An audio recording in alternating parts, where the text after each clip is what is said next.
Good morning, y'all. Cuenca, Ecuador. Frank and Angie living abroad. Family of 5 living on 1200. Moving to Salinas. Yeah, we're in a bit of a flux right now. The last part of a move is always just really keeping you in a confused state because there's so many little odds and ends you got to do.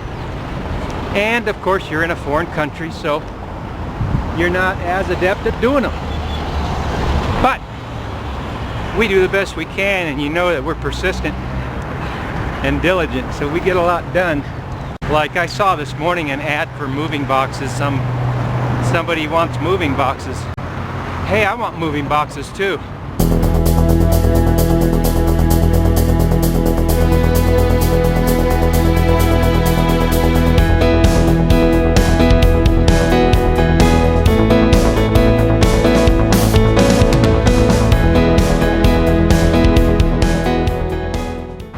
I'm not going to wait for somebody to come drop them on my lap. I don't mean anything bad by that. I'm just saying I'm going out here and pursuing my boxes.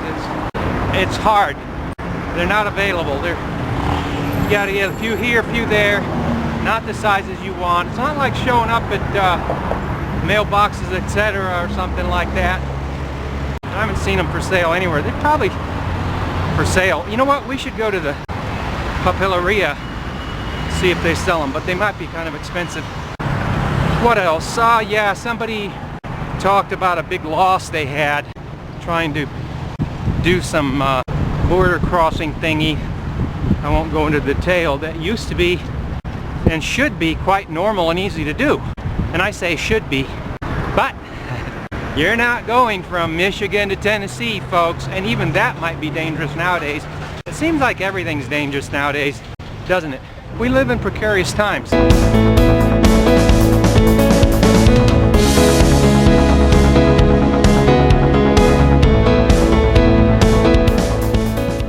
By the way, I met a guy just today that really nice guy, got a nice disposition.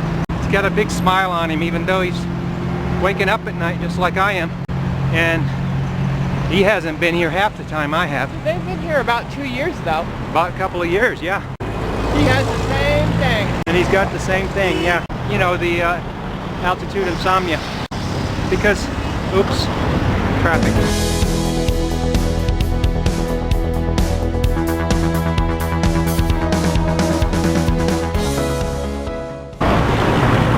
I'm in a bit of a flux. I don't know what to talk about first. I've got like 6 different things I want to say. Just start, honey. Lots of traffic.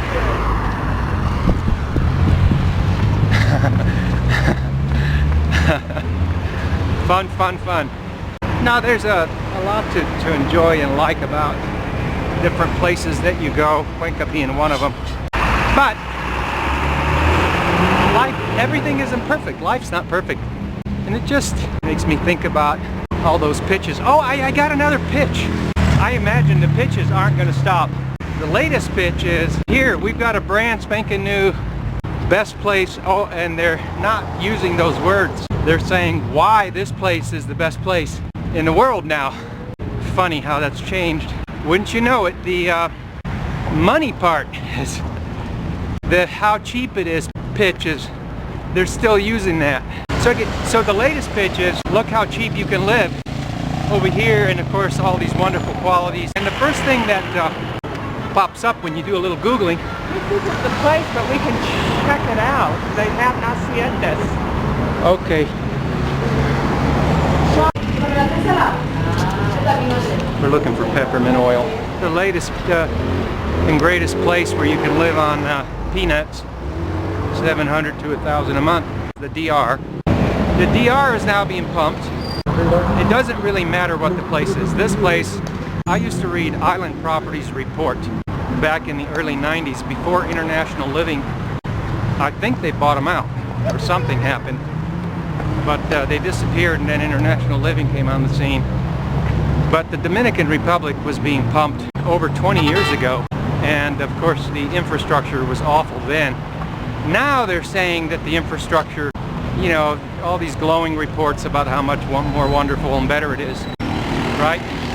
At the same time, end of June 2016, a very well-known blogger, might mention the name, just went to the Dominican Republic on a business meeting trip that he put on YouTube for all the world to see. And it's Casey Neistat, and he just went over there, and he says it took him a half a day to upload a video. And then if you do your own research and go on forums, people are saying that the power went out at 5 p.m. and didn't come back till the next day. So, you know, I mean,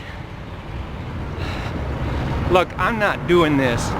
It just seems to me that everything we've written about is right there for you to see. By the way, guys, a lot of people are writing in with questions, and this is a YouTube thing. We have a website with 1,100 articles that are just as good, if not better, than the videos in the sense that they're more detailed. And you want to know something, go there, use the search bar. I'm going to keep reminding you, because if you don't get an answer, that's why, because it's already written down. I also made a new button on the blog, why we moved to Salinas. A lot of people asking why, because they're just coming on to the videos.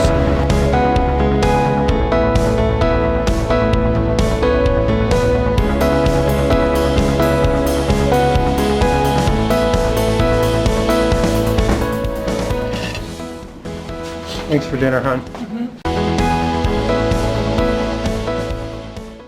It makes you reflect on the state of affairs in the world.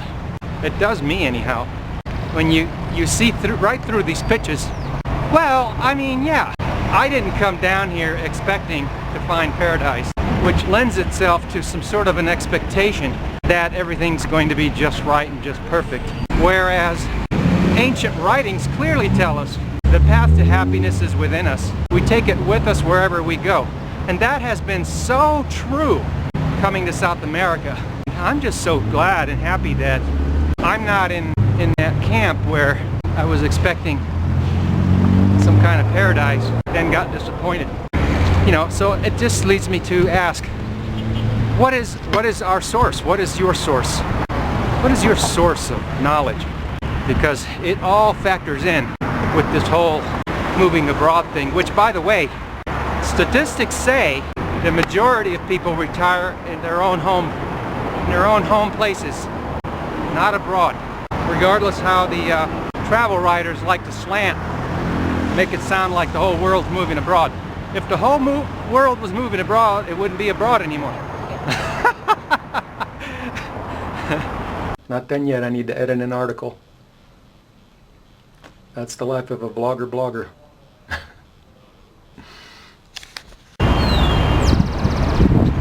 Frank and Angie, Cuenca, Ecuador, just helping you cut through all the bull wash.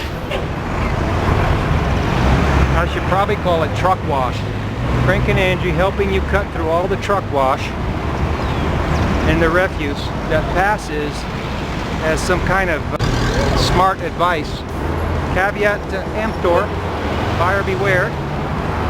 It doesn't take long for me, within a very short amount of time, between the time that I receive the email sales pitch from the Retire Abroad magazine and when I get like 3 sources in a row that completely 100% pull the rug out from under all the statements they make. It's like 1 week for me. And actually, it's even before that, I already could see that and was already aware. And so those of us that are looking for a permanent move should be extremely wary of any particular place that is being pumped as the greatest, best place, Natural restaurant, vegetarian, cheapest or whatever.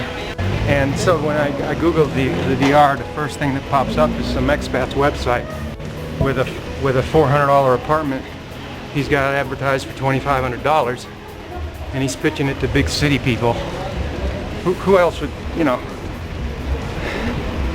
Anyhow, Frank and Angie helping you cut through all the truck wash